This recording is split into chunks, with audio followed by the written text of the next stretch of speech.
This right here, it's a fully functional underground survival bunker.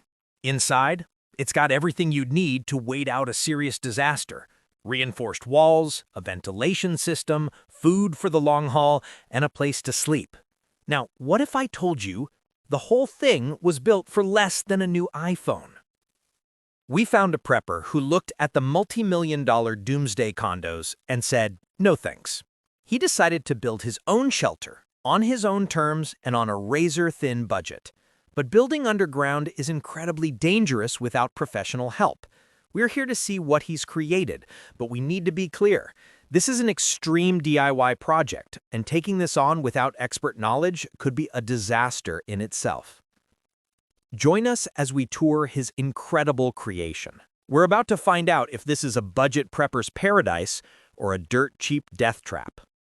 All right, so we are deep in the woods on private property, and I'm here with John, the man who built this thing. John, thanks for having us out. Hey, glad you could make it. Watch your step through here. The first rule of a good bunker is that nobody should know it's there, and John has taken that to heart.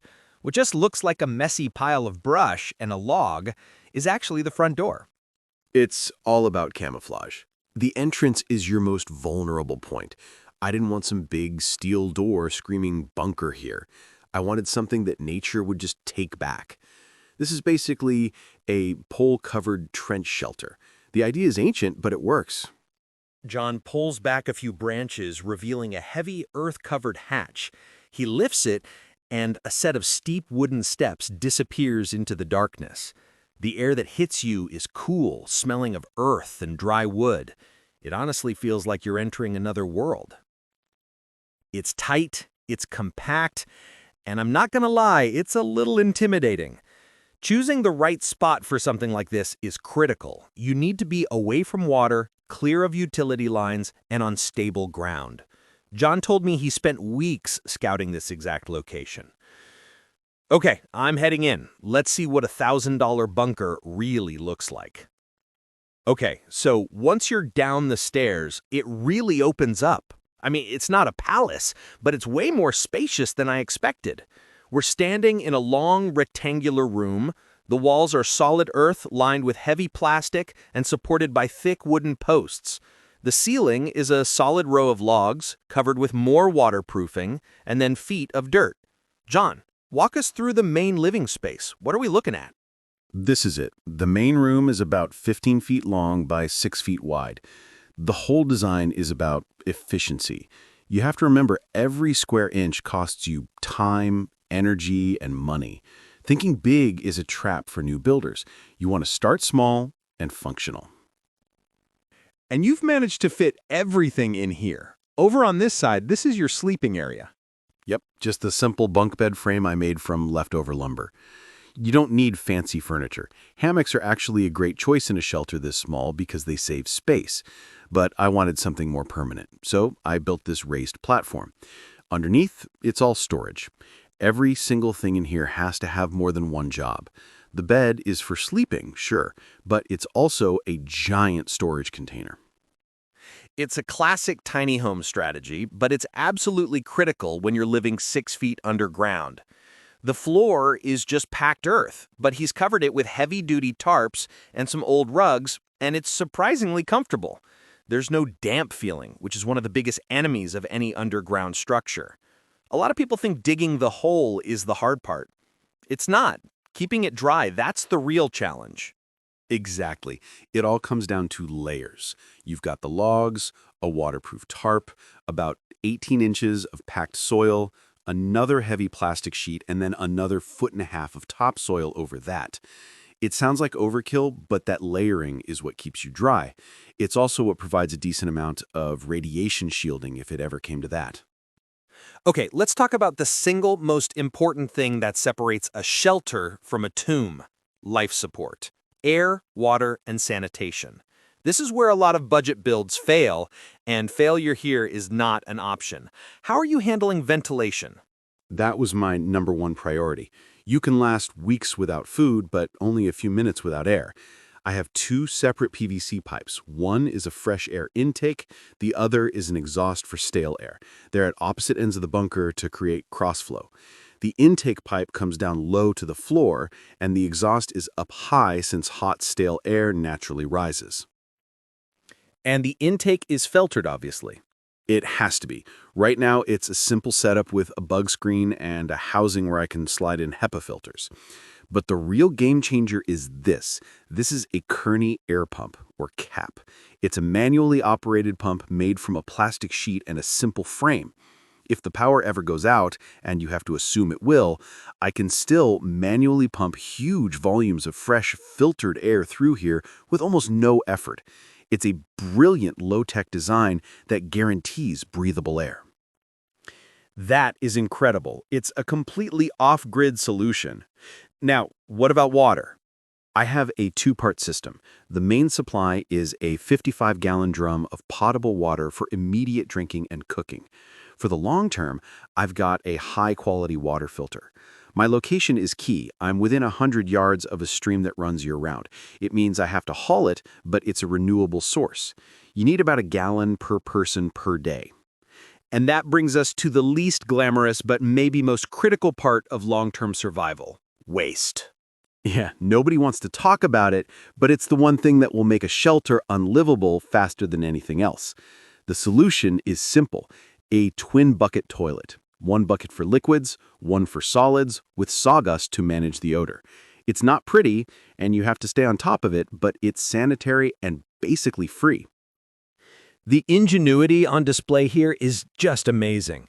John has solved the biggest survival challenges using clever, low-tech solutions that cost next to nothing.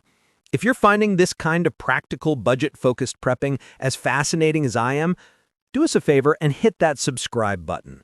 We're dedicated to finding more stories just like this that prove preparedness is for everyone, not just the super rich. Let us know in the comments, what do you think of this manual ventilation pump? So John, we've seen the what and the how, but I think the question people really want to know is the why. Why go to all this trouble? You know, I'm not one of those guys who thinks the world is ending tomorrow. I've got a family, a job, I'm a regular guy. But I watch the news. I see how fragile our systems are. A major power grid failure, a natural disaster, economic collapse. It doesn't take a zombie apocalypse to turn your world upside down. Commercial bunkers cost tens, even hundreds of thousands of dollars. That's just not realistic for me, or for 99% of people out there. I started to get angry at the idea that safety is a luxury item. I believe self-reliance is a basic human right. So I started to read old civil defense manuals, bushcraft books, modern DIY forums. I realized that with a small investment and a whole lot of hard work, I could build something that gives my family a real fighting chance. This isn't about being scared. It's about empowerment. It's about taking back a little control and knowing that no matter what happens, I've done something. That's a powerful message, and that preparedness mindset is crystal clear when you look at how you've organized your supplies. This isn't just an empty room, it's a fully stocked pantry. Absolutely. This entire wall is for food. I use the first in, first out method. It's all canned and dried goods with a shelf life of 10, 20, even 30 years. Beans, rice, canned meats, vegetables, it's all about calories. I'm set up for at least 2,000 calories per person per day. The shelving is just simple lumber, but it's anchored right into the main support posts. And I see you've got medical supplies right here, easy to grab. That's priority number one after you have shelter. A serious first aid kit is non-negotiable. I've got everything from Band-Aids to trauma supplies. Right next to it, tools. A good handsaw, a hammer, rope, duct tape, the stuff you'd need to repair or even improve the shelter while you're stuck in it. You have to think of the bunker not just as a place to hide, but as a workshop for survival. Okay, let's get to the question that's on everyone's mind. The $1,000 price tag. How in the world did you pull that off? By being resourceful and doing every last bit of the labor myself. The biggest cost for any bunker is digging the hole and the materials. I rented a small backhoe for a weekend, and that was about $400. That was my single biggest check to write. So, $400 for the excavation. Where did the other $600 go? The lumber was next. I got about 30 heavy wooden poles from a local guy clearing a lot. He sold them to me for around $150. They're not perfect, but they're thick and strong. The waterproofing plastic and tarps were another $150 from the hardware store. The PVC pipes for the ventilation, maybe $50. The rest was just nails, screws, a few tools I didn't have, and a couple bags of concrete for the entrance footings. So let's break that down. Backhoe rental, $400. Wooden poles, $150. Waterproofing tarps, $150. Ventilation pipes and filters, $50. Hardware and misc, $150. That puts your grand total at $900. You actually came in under budget. I did, and that left a little extra for some of the first food supplies. It just proves it's possible. It wasn't easy. It took me months of weekends, but it's achievable.